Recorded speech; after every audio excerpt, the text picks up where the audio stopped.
kalau melihat batik-batik bagus kayak gini, rasanya saya nggak pengen pulang sebelum boleh megang. Kita temuin dulu siapa sih yang punya batik-batik bagus kayak gini. Kalau beli batik kayak gini, kayaknya pasti pilihannya yang paling mahal deh Mbak Christine. Iya nggak sih?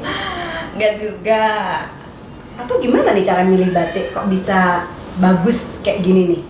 Jadi saya tuh kalau milih batik, biasanya saya nggak pergi ke toko batik, tapi menemukan cerita di balik pembuatan batiknya. Oke. Ya. Terus ada cerita apanya dari batik yang paling berkesan buat Mbak Christine? Ini hampir semua punya cerita. Itu batik yang di atas itu dibuat khusus pesanan dari teman-teman komunitas kebaya kopi dan buku. Pembatiknya dari Klaten, Bayan. Nah, ini yang paling berkesan buat saya. Ini batik Pamekasan. Batik tulis ini? Batik tulis. Oh. Kalau saya pakai batik ini, pecinta batik pasti tahu, bisa menebak ini pasti batik Podek. Itu. Podek itu nama daerah. Ciri-cirinya? Kehalusan dan apa namanya? Kehalusannya pasti kelihatan. Ini kelihatan sekali. Sangat halus ya. Dan kenapa batik ini menarik perhatian saya dan langsung saya beli? Karena dibuat oleh seorang perempuan selama 9 bulan. Loh, seumuran perempuan mengandung dong? Iya.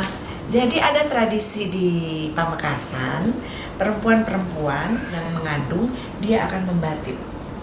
Membatik khusus untuk anaknya yang ada di dalam kandungan. Oke. Ya. Ada 2 alasan. Yang pertama, di setiap goresan canting ketika membatik itu, sang ibu akan memanjatkan doa untuk anaknya yang ada dalam kandungan.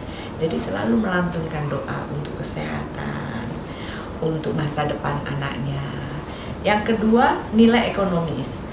Nilai ekonomis artinya kenapa dibatik selama 9 bulan? Karena ketika batik ini udah selesai, kemudian dijual, hasilnya merupakan tabungan untuk biaya melahirkan. Oh gitu ya, ceritanya. Ya. Nah, kebetulan ini sangat menarik perhatian saya karena kalau Mbak Emi lihat nih ya, batik ini warnanya tidak sama. Iya, ini lebih coklat di sini nih. Dan goresannya juga berbeda. Ini di sini lebih tajam, ya kan? Kemudian ini agak lebih tebal gitu. Ini karena dibuat oleh 2 orang. Jadi ketika sang ibu yang membatik ini tidak bisa menyelesaikan karena kesehatannya menurun, dilanjutkan oleh orang lain. Oke.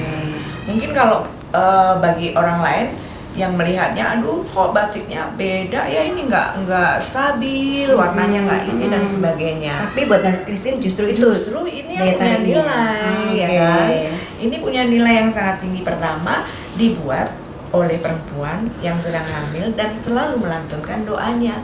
Dan yang kedua, insya Allah dengan batik ini saya beli, sang ibu bisa memelihara anaknya dengan baik. Dan yang jelas di selembar kain yang kita pakai ada banyak doa yang dilantunkan selama 9 bulan ya. Menarik banget, dan saya yakin tidak hanya satu batik ini saja, tapi masing-masing batik pasti punya cerita ya. Berapa tahun kita bisa nyelesain satu-satu nih Mbak Christine kalau semuanya punya cerita. Baik, saya yakin kain apapun yang Anda miliki juga pasti ada cerita setiap kita membelinya, dan itu bisa kita lihat lagi ketika di masa pandemi ini, buka-buka lagi kain-kain yang sudah kita punya untuk melihat lagi ada cerita apa saja sih di setiap lembar kain yang kita punya.